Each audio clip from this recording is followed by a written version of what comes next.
I'd like to call this meeting to order.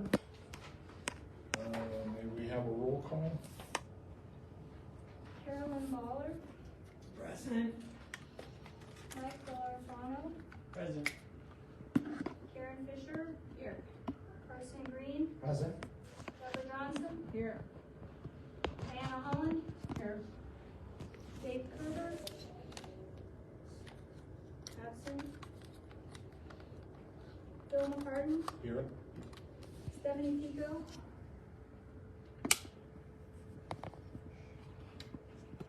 Her alternative is here, Caroline. Yes. Pelosa. Frida Midland. Mary Jo Leda. Here. Okay. Thank you. I would like to acknowledge, my name is Bill McCartan. I'm the chairman of the Arapahoe County Citizens Redistricting Advisory Commission. To my right is Diane Holland, the vice chair. Also in attendance are Mike Gallarfano, Carson Green, Deborah Johnson, Caroline Bowler, Karen Fisher, and Caroline Penaloza. You got it. I'm glad this is before such a big audience. Give me a chance to practice. The redistricting process starts with Colorado Revised Statute. That governs the entire process. Redistricting must happen every 10 years. We use the U.S. Census data. The census was conducted April 1st, 2020, and we're using the population data from that date. Also, the redistricting process must be transparent and consider public comments. That's why we're here today, is to get public comments. Now, the redistricting process has to follow the revised statute 30-10-306.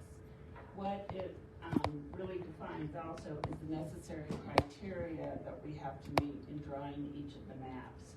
And each of these criteria, they're in a tier that need to be met before moving on to the next one.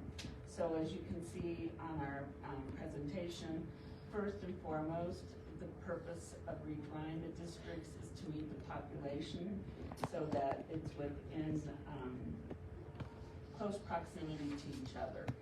And the number that we're supposed to meet is 131,014, but it can be 5 plus or minus percent from each district, from the most and least populated.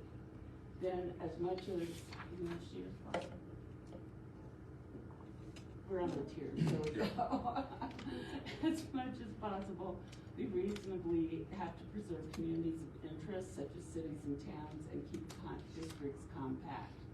Also on the first tier, I forgot to mention, we have to be in compliance with the Voting Rights Act, and as we first met, we did determine that the current district and any of the proposed districts do meet the Voting Rights Act.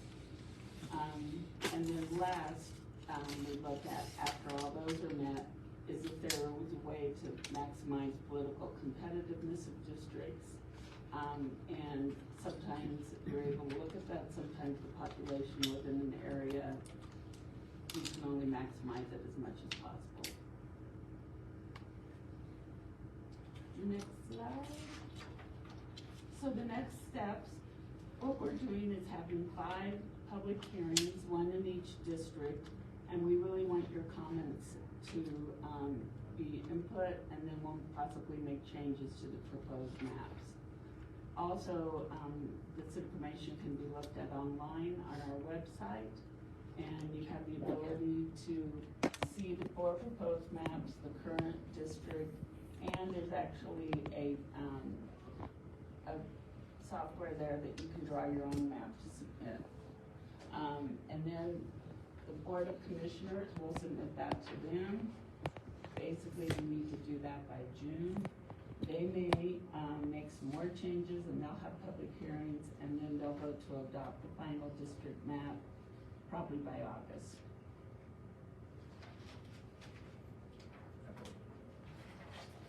So the first map that we're looking at on your, of the 5 maps up front, of the front of the room, the map to the left is the original district as they are constituted at this moment. Map A.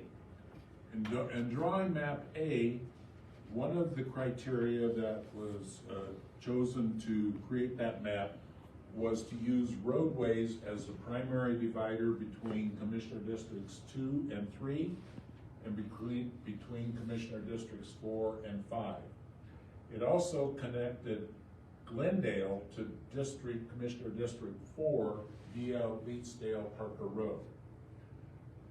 District 3's population is a little lower than the target value of 131,014 to allow for growth in that part of Arapahoe County. The difference between the largest and smallest is about 4.0%.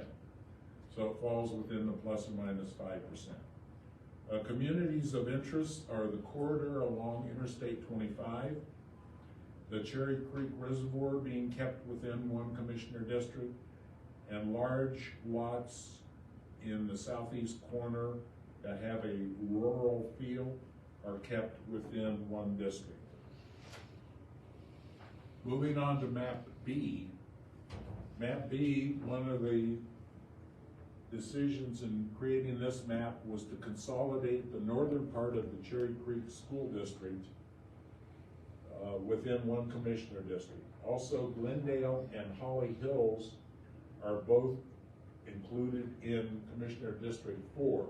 Currently, Glendale is in District 1 and Holly Hills is within District 5. In this map also, District 3's population is lower to allow growth.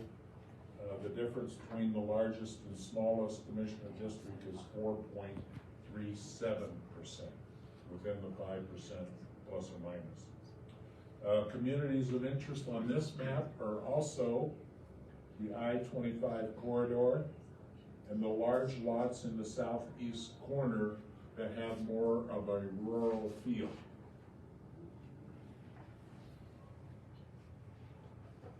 Map C is really drawn along trying to maintain city district lines as much as possible. And one of the things that kept coming up in our discussion was, of course, Aurora is too large to be able to contain in one district. And we presumed that Centennial was also too large to be able to be in one district. Currently, it's in 2 districts. So we talked about that, and we did ask to have a map developed to see if Centennial could be in one district, and it could. So it actually changes the kind of the look of the districts more than the other ones. So basically, District 1 includes Littleton and Inglewood and Beaumar and Cherry Hills like it does currently, but Greenwood Village moves to District 1. And then both Holly Hills and Glendale are in District 1. Centennial has about a population of about 100,000,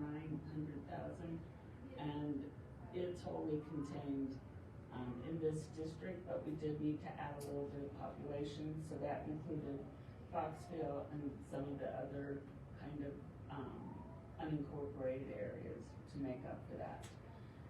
Cherry Creek State Park is contained in District 4, and then, as I said, Holly Hills and Glendale stay in District 1.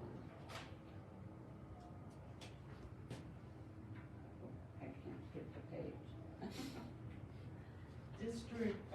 Map D is actually the map we did maintaining the current districts with as few adjustments as possible. So really what you end up seeing is slight population shifts to be able to add the increased population. District 1 just moves a little bit towards Holly from the current districts. District 2 moves further east, but some of District 3 was pulled into that, and those were those adjustments.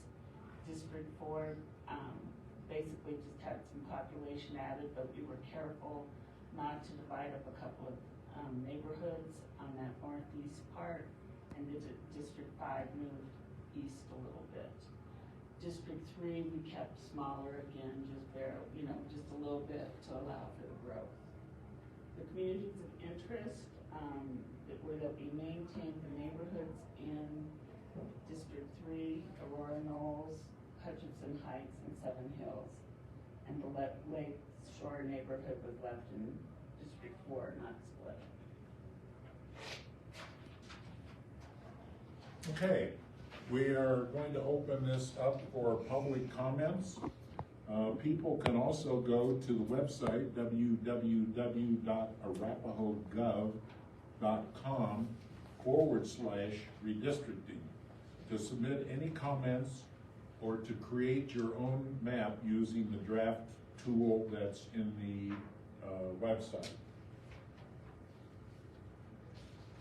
Do we have any public comments?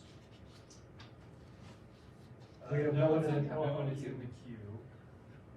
Chris, do you have any public No, comments? there's nobody. No one in the queue. Okay.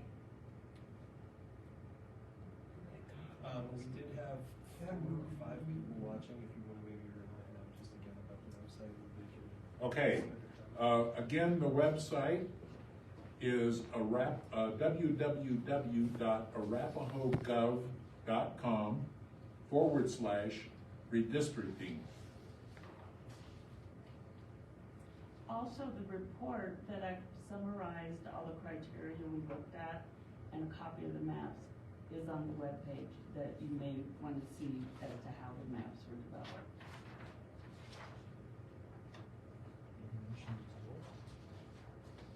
Any other public comments? Bill, on the back of the agenda, there's this little form, maybe just read that about the phone number that people can call. Okay. If they want to participate over the phone. Individuals are invited to speak to the Redistricting Advisory Committee about any topic related to redistricting. Individuals should state their name and address for the record prior to making remarks. Virtual public comments are allowed during public comments by calling 1-855-436-3656. And when prompted, press #3 on the telephone keypad to enter into the speaking queue. Note, you must disclose if you are under contract to or may receive compensation for advocating, making recommendations to the Arapahoe County Citizens Redistricting Advisory Committee. If this is the case, please list the name of the relevant organization or entity.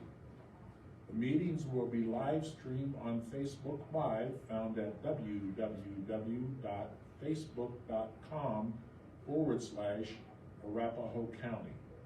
A personal Facebook account is not needed to access this. Upcoming meetings? We got more meetings coming up. Okay. It's listed on the website. We have no one on public comments, no one on Facebook? We have 4 people watching.